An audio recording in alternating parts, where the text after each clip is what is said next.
This is our first time in Copenhagen, a city famous for its picturesque waterways, stunning architecture and its world-renowned culinary traditions. They are like these little pieces of rye bread with different toppings on that. It's just like Danish finger food. It smells bloody amazing. That mustard's really sweet. That's so good. And with less than 48 hours to explore the city, we were keen to see as much of it as possible. From some of Copenhagen's most visited tourist attractions like the Round Tower, the Little Mermaid statue. Yes, there were tourists there taking pictures. We didn't feel like we needed to climb down into the icy waters with the risk of falling in to get one for ourselves. That would spoil the whole day. And Amalienborg Palace. It says online if the flag's flying, it means His Royal Highness the King of Denmark is in residence, to wandering the city's annual light festival. But apparently we're doing it all wrong, because we've seen loads of people in big groups walking along covered in lights themselves.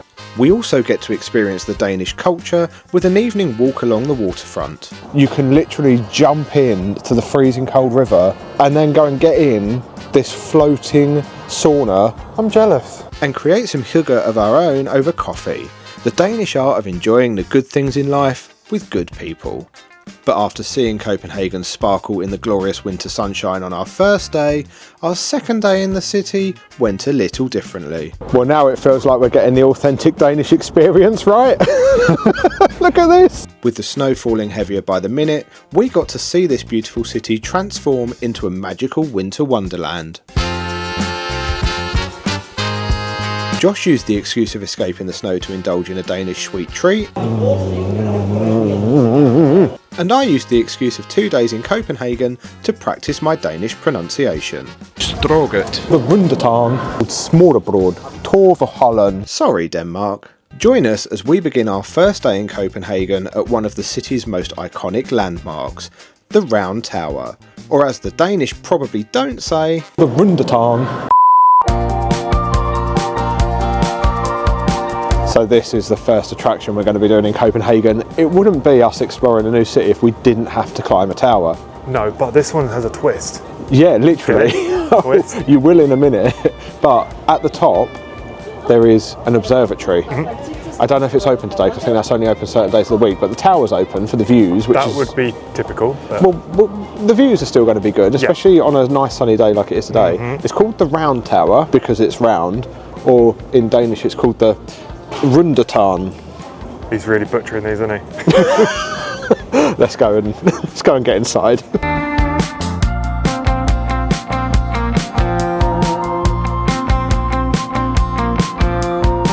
So we are inside the Round Tower, or the Rundetarn.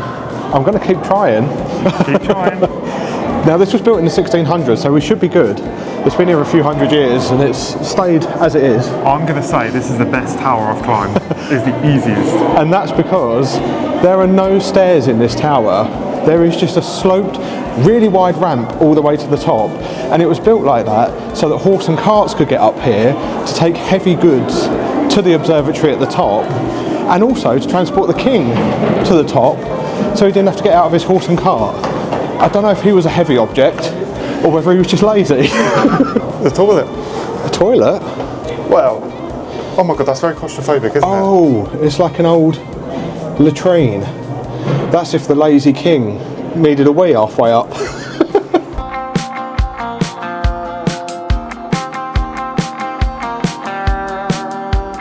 As we discovered, there are a few steps to negotiate at the very top, which are controlled by a traffic light system as the staircase is so narrow. But the views over the city when you get to the top are well worth it.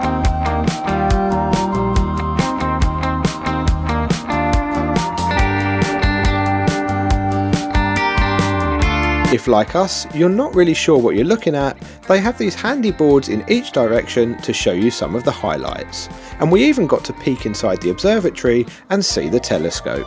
We didn't see this on the way up because obviously we're now on the way down and you can see it.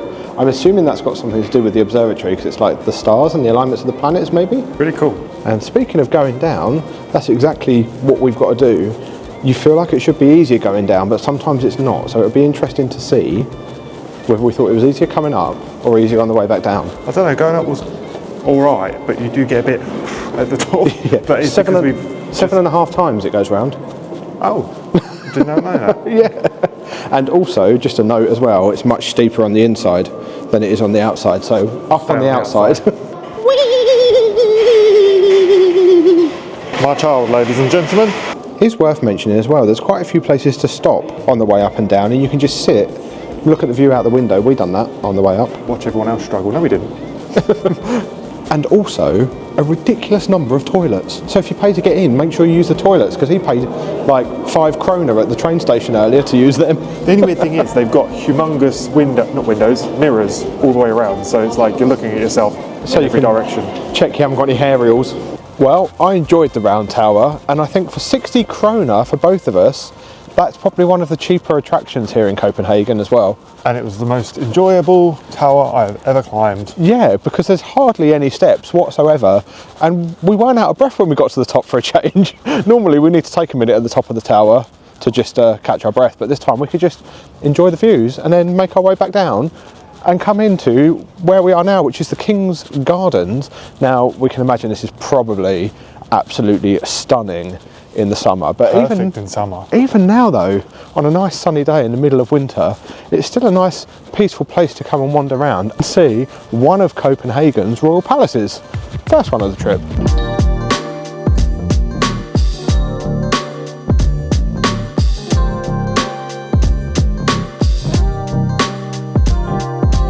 So that behind you is Rosenborg Slot, or Rosenborg Castle. Right. Slot being the Danish word for castle. I'm either completely nailing this Danish lark or completely butchering it. At the end of this video, you need to comment down below and let us know how well he done. I'm not even going to attempt to pronounce some of these because I will slaughter them all. And although it's called Rosenborg Castle, it is actually a royal palace as well, and it's home to the Danish crown jewels. We're not going to go in, no, but we are hopefully going to visit another royal palace tomorrow and see something kind of cool.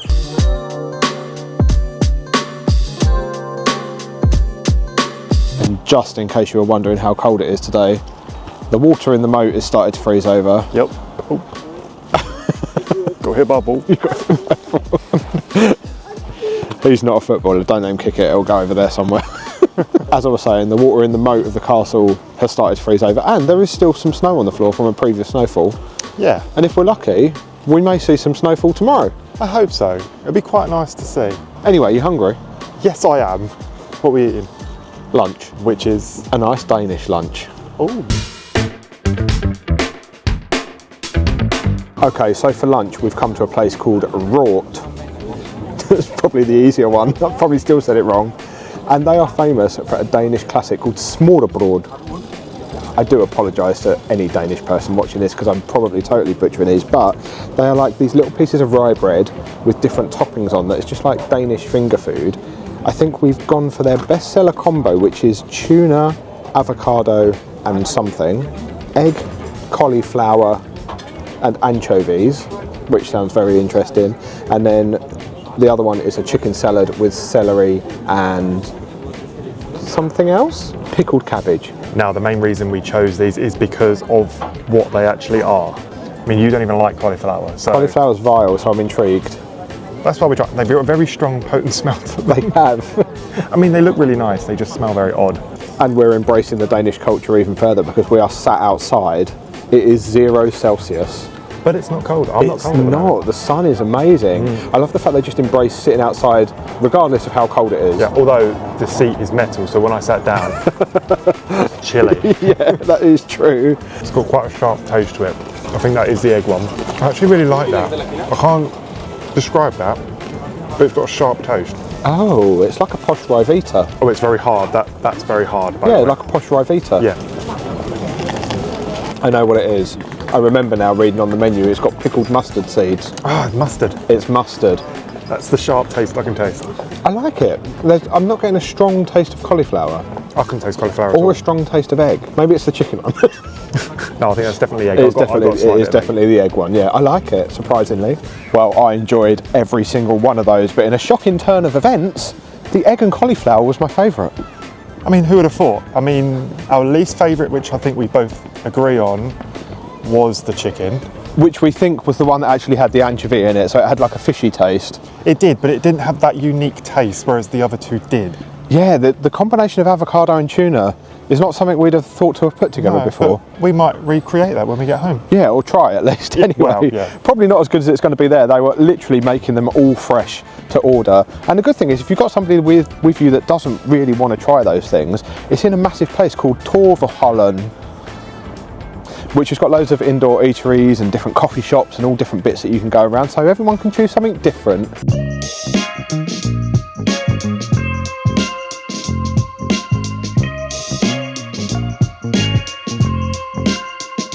So we're just having a wander through another one of Copenhagen's parks, and on one side of the path we have the icy grip of winter with a frozen pond, and on the other side tentative signs of spring with some spring flowers in the snow. Love it. We couldn't have asked for better weather though. Oh no, we're so lucky.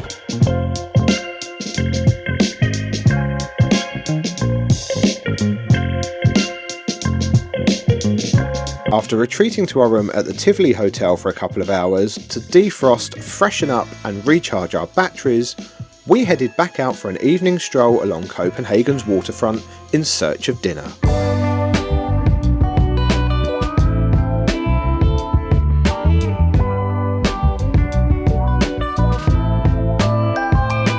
Well, the sun's setting here on our first day in Copenhagen. The temperature's dropping, massively, that's for sure. But it's very beautiful, and we found like this little walkway that comes out over the water, but we're not really sure what the purpose of it is. Sorry, they're having a party over there. I'm like, put your hands in the air. Hey, hey, hey, Denmark. Ooh. Anyway, there's somebody else singing down there. What we were saying is we've just walked out on here, we don't know what the purpose of it is, but hey, it's a nice little walk, and there's an outdoor gym, but Josh refused to do it. Absolutely not, sorry. It stops for Instagram though. Duh. Well, forget the outdoor gym, there's a bit here where you can literally jump in to the freezing cold river and then go and get in this floating sauna. I'm jealous.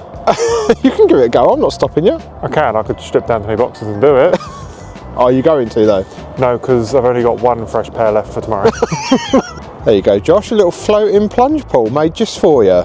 I'm going to bring you back for your birthday one year, which is in January, and I'm going to make sure you've got swimming stuff so you can do that. I feel like it'll be fun, and I feel like it's free. Yeah, we were trying to look for a charge for the sauna, but we couldn't see anything. No.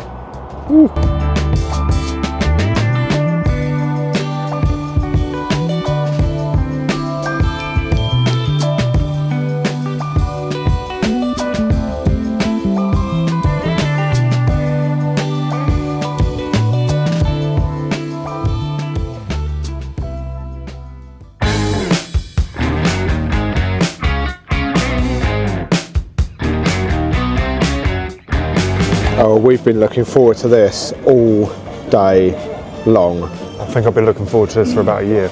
It's supposedly one of the best burgers in Europe, and it better be, because a burger, fries and a drink has cost us 320 kroner.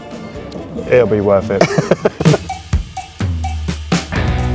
That is really good, you're going to love this. I'm going back in. Okay, I can see what the big fuss is about. Yeah, I can see why there's been a line outside the entire time we've been here. That was a banging burger. It was really nice, had like the salty stuff that he put all over it. It was absolutely delicious. They're literally hand making them there and then, literally smashing them out, seasoning them on the grill. It was still pink in the middle, that's no when you know you've got a good burger. I don't know, it's a disgusting word, but it was really moist. But it wasn't greasy. No, not at all. We also saw that you have to try their homemade organic lemonade. Yep. Which we did. Yep. We actually drank that while we were waiting for the burger, so that had gone long before the food, but that was really nice as well. The only problem is it's absolutely freezing and my hands are like stinging. I'm going to bed with a happy tummy tonight, I can definitely assure you that. Sad bank balance though. Yeah, fair point. They also do merch as well. They do, yeah. I do like a place that does a bit of merch. But, you know. There'll probably be 100. Yeah. Also, we thought it was located in an old gas station. The pump out the front is working. Yeah. People have been pulling up to fill their cars up as we're sat there eating dinner. It's kind of cool, really. I love it, I think it's fantastic. 14 kroners a litre, if you're interested.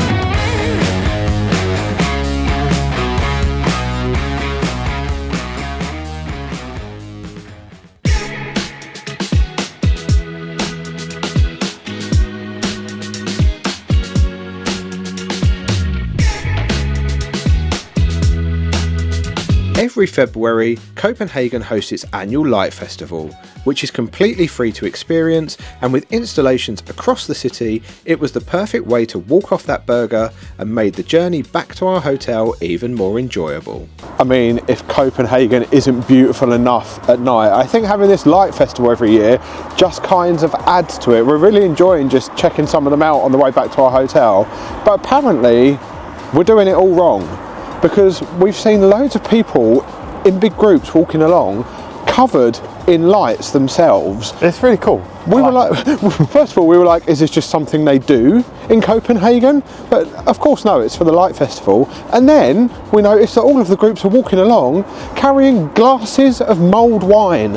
And I've even seen a man with a bike carrying all the bottles of wine for in people. it, yeah, in like a carriage. We're definitely doing it wrong. I like it.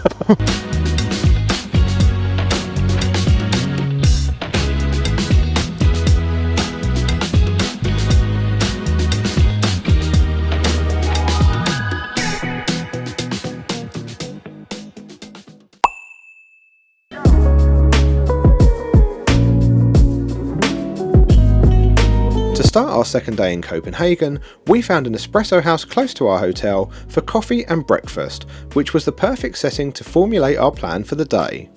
It was at this moment we decided we wanted to make the long walk out to Copenhagen's iconic Little Mermaid statue, despite having heard mixed reviews as to whether the hike was worth it.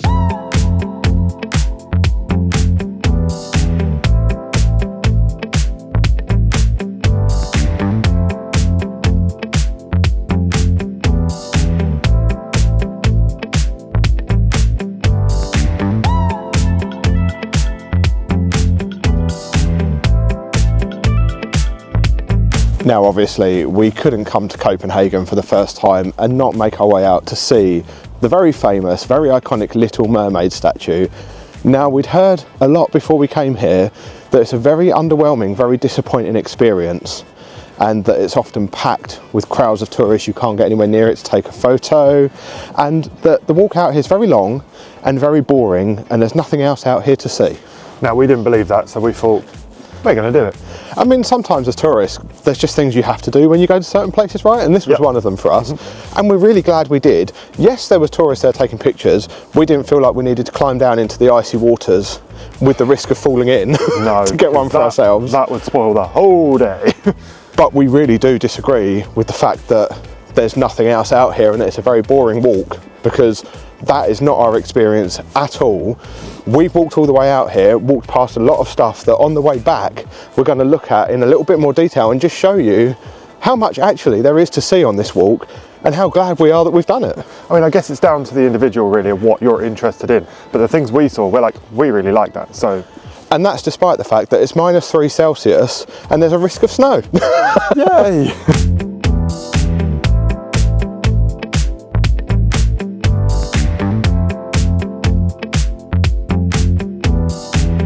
And this is the first place we're going to explore, which is literally right next to the Little Mermaid statue. This is the Kastellet, which is a fortress and a military barracks literally next to the water that you can just wander for free. No entry fee. We like free in Copenhagen because, as you already know, everything else is quite expensive. This seems very popular with locals. Especially the running. Yeah. Runners running. Because it's like a star shape and you can run on top of like the big grass mounds that surround the barracks. As long as you don't fall down because it's quite high. That's true, into the frozen lakes below. But I can see why it's a very popular spot. It's very peaceful up here, very quiet, and there's quite a bit to see. There's literally armed soldiers walking along the top here with massive rifles. And I just said good morning to one and he smiled at me and he said something in Danish. Bouquet, I don't know. Probably morning. Even Copenhagen knew we were coming, Josh. They've rolled out the big guns and they've rolled them out right in front of this really cool windmill. Now I feel like I'm in the Netherlands.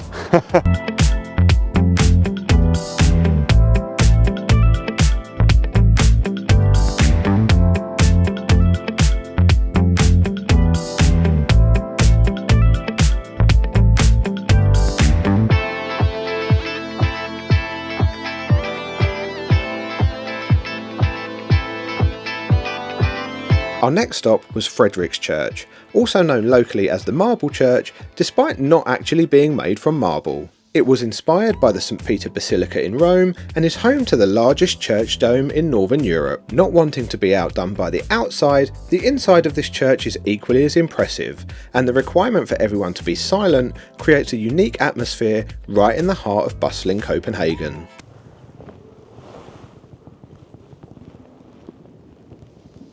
Back outside, it's a short walk in a straight line to Amalienborg Palace, the official residence of the Danish royal family. Now, yesterday we said we were going to come to another of the royal palaces today, and this is it. This is Amalienborg. Now, it says online if the flag's flying, it means His Royal Highness the King of Denmark is in residence. There is a flag flying on that building, but I don't know if it's the flag. I don't know. Well, there's like 4 different buildings exactly the same on each corner, and only one of them's got a flag. So I don't know if he's in residence or not. Someone let us know. We're going to guess he is. We're going to assume he's looking out of his window going, oh my God, there's JJ Extra. I watched them on TV.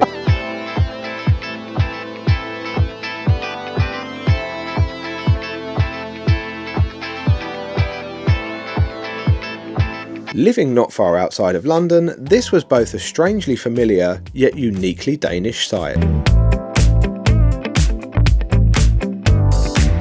And purely by chance, after stopping for a quick coffee break to escape the cold, we got to experience even more royal pomp and ceremony Danish style as we stumbled across the changing of the guard. Jason's run off because he's gone to film something and I can't run, so I don't know if you can see him. He's there, running in the snow, looking like a marshmallow, trying to film the guards. Meanwhile, I'm just walking on my own, talking to myself in the snow. Okay, I'm not gonna lie, I've lost him now. Oh, hang on, is that him? Did I just see him? That snow's laying on the ground. Do you see a marshmallow anywhere?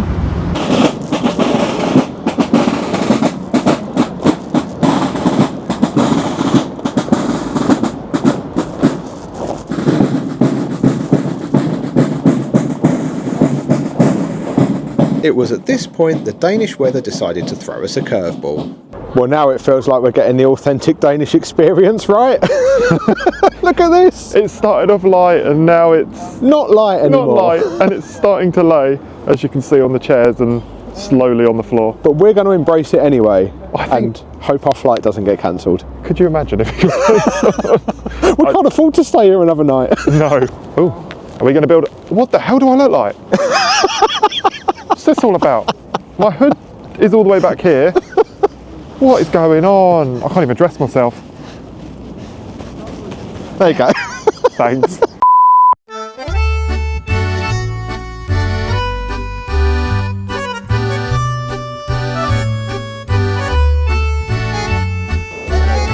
So we've come down to Nyhavn. I don't know if I'm saying that right, but it translates to New Harbour for the famous and iconic colourful buildings along the harbour, and these aren't quite the conditions we were expecting to see it in, but I'm kind of vibing it. It kind of makes it a little bit extra special. Yeah, I mean, it's not every day you can come and here and be like, oh, it's snowing when you're here. I mean, it's a completely different day to yesterday. Yesterday it was beautiful sunshine, clear blue skies, clear, calm. Today, snow. Lots of snow. But still calm. It is calm. I love it. It's kind of perfect. You're gradually turning into an Arctic explorer with the snow going onto your beard. I know, it's bad, isn't it? Oh dear. Makes a change from like croissant crumbs that you're saving for later. I know. Well, it's a drink rather than a snack.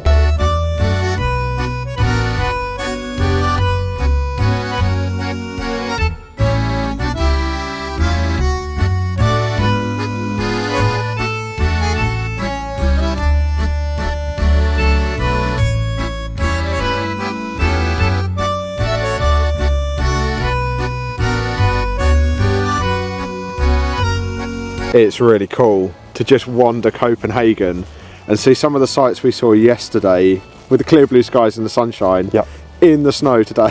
It's so different. How different does the King's Gardens look, and then Rosenborg Castle just there where it's like literally stunning. Gleaming yesterday, and today it's like winter wonderland. Yeah, but it's a different kind of gleaming now. Like, it is. The snow brightens everything up just the same as the sun does. It's really odd. Yeah. Also, Josh has just done a snow depth test. Yep. How deep do you reckon that was? I would say, what would you say? An inch? No, maybe not. No. No, not yet. A couple of centimetres, I'd say. Centimetres. Enough. That's enough now. It can stop. Yeah.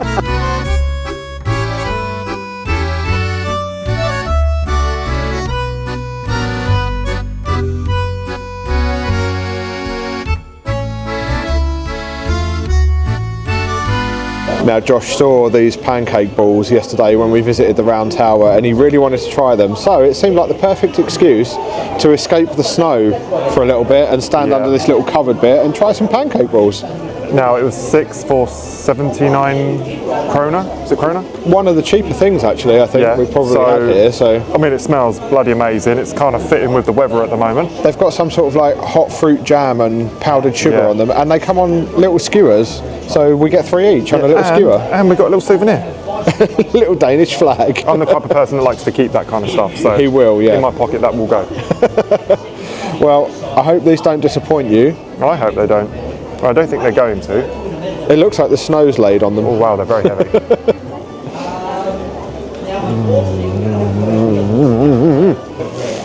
Oi, come back. You can't escape me because it's snowing.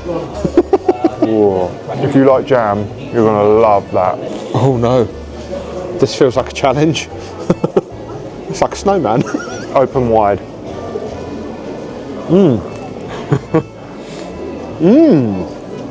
Good, right? They're really light actually. Really fluffy inside. That's nice. And now I don't know whether I'm covered in powdered sugar or snow. Or both. I was going to say lick yourself, but that sounds a bit weird. In public. Don't waste it.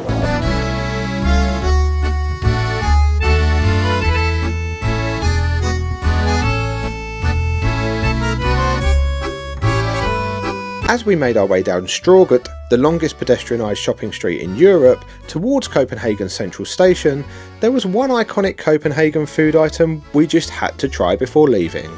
Now we couldn't leave Copenhagen without trying a hot dog from one of the iconic hot dog vans. We've seen these all over the city. Yep, everybody's eating them. But according to the Google, John's Hot Dog Deli is meant to be one of the best, as you pick snow and water off of yourself. Sorry, it's just dripping on me because it's so wet out. Well, not wow, there's snow. You know what I mean? Luckily for us though, there's a John's Hot Dog Deli right outside Copenhagen Central Station where we need to get our train to the airport. So we've picked ourselves one up from there. This is the classic. It was a hot dog ristet, something like that. It's the classic way anyway, and it's got a sausage, and then there's some remoulade in there, there's some pickles, there's some pink onions, there's some crispy onions, some red onions, and this is a bargain as far as Copenhagen goes. 37 kroner. Not bad at all. I know you've been... Yes.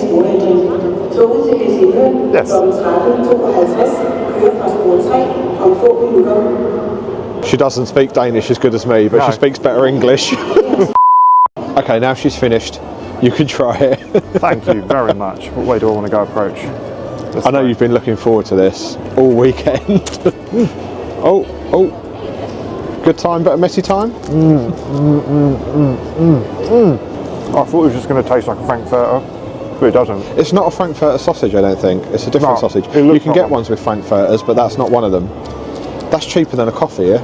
Is it? Well, I'm kind of happy with that. Oh, the bread's really soft. I'm surprised. How come I made a mess and you didn't? That mustard's really sweet. That's so good. The tang of the pickles, the crispy onions, the mustard, soft bread. That's a bargain. 37, or was it 39 kroner? It's under 40 kroner. We should have just lived on these while we were here. Could you imagine? I mean, I don't object to I don't object either. There's all different combinations you can get out there.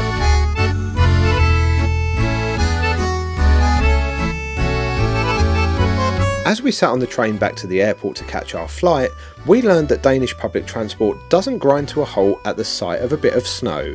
And having enjoyed our first time in Copenhagen so much, we know we will be back soon to explore more of the city and further afield in Denmark. But if you haven't seen our previous video where we fly from London to Copenhagen's International Airport, experience Danish public transport for the first time, and offer our first impressions of this incredible city before checking into the Tivoli Hotel, then click the video that is on screen now for all the travel tips we learned along the way, and join us for the best croissant we've ever eaten at Copenhagen's internet famous Buka Bakery. Oh, and a bit more of this. The Rundetang.